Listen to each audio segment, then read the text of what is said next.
Welcome to How to Answer a Lawsuit. In this short video, we will show you the required documents for filing an answer and how to serve and file those documents. First, what is an answer? An answer is your official response to a lawsuit. It notifies the other side that you are planning on litigating or defending this case and on what grounds you plan on defending the case.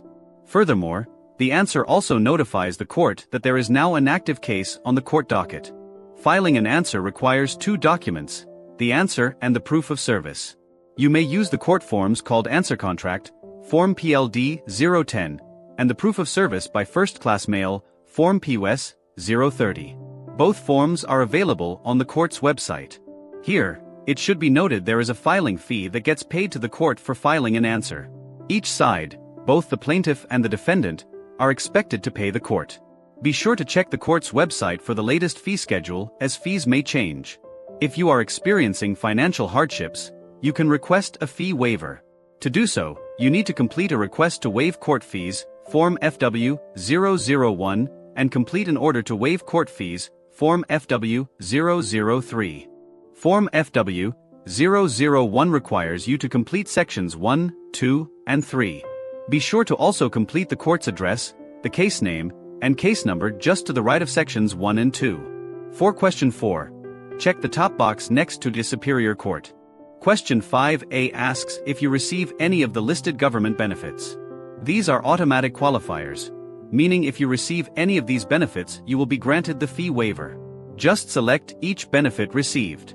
Then, go to the bottom of the document to date, print, and sign your name at the bottom. If you do not receive any listed benefit, go down to 5B and find your household size. If your monthly gross, before deductions, household income falls below the threshold amounts, you will qualify for the fee waiver and must go to page 2 to complete sections numbers 7, 8, and 9. If you do not qualify for 5B, there is one final option to get your fees waived if you are still experiencing financial hardship. Check box 5C and select which fee waiver option you need. Then, go to the second page and complete the entire income and expense report. Be sure to write your name and case number at the top. Important reminder: this document is signed under penalty of perjury, so be sure to complete it accurately. It is possible, although rare, for the court to ask you to attend a hearing on the fee waiver. Asking to waive the fee also includes a second document, Form FW 003, Order on Court Fee Waiver. As in Form FW 001, complete sections 1, 2 and 3 on Form FW 003 on page 1. Be sure to complete the court address, case number, and case name to the right of those sections located near the top. On pages 2 and 3 of Form FW 003, complete your name and case number on the top. That is all you need to complete on Form FW 003. The court clerk will complete the rest at the time of your filing with the court. Now, you are ready to complete the answer itself. This can be done on Form PLD C-010 Answer Contract for a breach of contract cause of action. If the lawsuit asserts common claims, such as open book account, money had and received, or account stated, you can use Form PLD C-050 General Denial. Be sure you have your summons and complaint on hand, as this will greatly assist with the paperwork. Begin by completing all your contact information in box 1. Your name, address, and phone number. Where it says, "A attorney for name," please write in properge, as you do not have an attorney. In proper is Latin for self-represented. In box 2, please complete the court's address.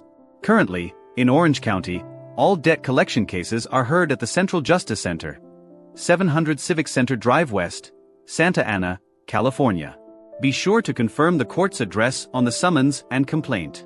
In box 3, print the name of the plaintiff exactly as it appears in the complaint. Then, immediately below plaintiff, print the name of the defendant exactly as it appears on the complaint. Please note that sometimes the defendant's name may be incorrect. This is not the place to correct it. We will correct it elsewhere on the answer. In box 4, check the top box and print the plaintiff's name after E to complain of. You can leave the box below blank. In box 5, please print the full case number including the CLCLCJC. This tells the court clerk which courthouse and what type of case this is. You can find the case number on the summons and complaint. Now, we are ready to answer questions. The first question asks how many pages your answer is. This form is 2 pages, but you may be adding attachments to this answer. It just depends on how you answer the remaining questions. It is best to leave this blank until you know how many additional pages you attach. Question 2 asks for you to print your name next to a defendant. Be sure to print your name how you would on any legal document. If your name was misspelled, this is where you can correct the spellings. For example, if your name is Jane Doe but was sued as Janet Doe, you can write E Jane Doe, sued herein as Janet Doe. On question 3, you must check either 3A or 3B. It is important to note that the plaintiff has the burden of proof, meaning they must prove to the court why they should win the lawsuit. The standard of proof is more likely than not. A 51% likelihood that their evidence shows they are entitled to win. The complaint may or may not have enough information to prove the plaintiff's case, but if you fail to answer the lawsuit, or if you leave this blank, you could lose your case without making the other side meet their burden of proof. 3A is a general denial, meaning you deny all the allegations in the complaint, and you are essentially requesting the plaintiff to prove their case with further evidence. As the defendant, this is an acceptable position to take since you do not have to prove anything at this time. Only the plaintiff has the burden of proof. This is typically the most common answer selected. 3B is admit in part and deny the rest. You must review plaintiff's complaint and specifically identify the statements that you deny. All else you are admitting as true.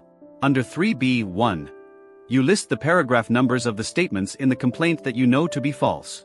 Under 3B2, you list the paragraph numbers of the statement in the complaint that you are unable to assess as to whether they are true or false because you lack information to make that assessment or you believe them to be false. If you do not have enough space to complete this question, you may attach additional pages to this answer. The proper format would be to use legal pleading paper, numbered paper, or use attachment to Judicial Council Form MC 025, which can be found online. Be sure to identify which questions you are answering on the attachment. Question 4 asks you to raise your defenses. It is important to raise all potential defenses that may apply in your case, or else it can be difficult to raise them later. You may also discover additional defenses at a later date, so be sure to include all possible defenses at the time you are filing your answer. We recommend you attend a workshop for more information or reach out to the court's self-help services. Again, check the box next to question 4 and list all the affirmative defenses. Affirmative defenses are legal defenses that show why you don't owe the debt or why you are legally absolved from paying it. You may list them here, or more likely, you will need to attach them using Form MC 025 or pleading paper. If you do attach, please be sure to check off the box labeled Continued on Attachment 4.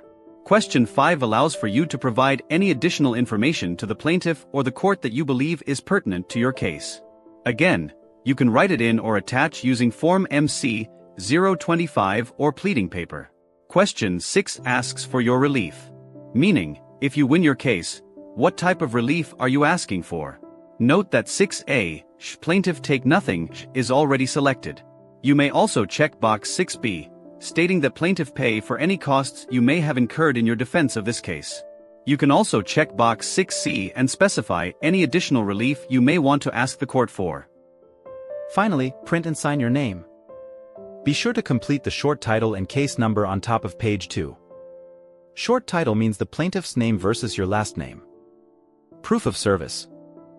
The final document needed to complete your answer is the proof of service by first-class mail, Form POS 030.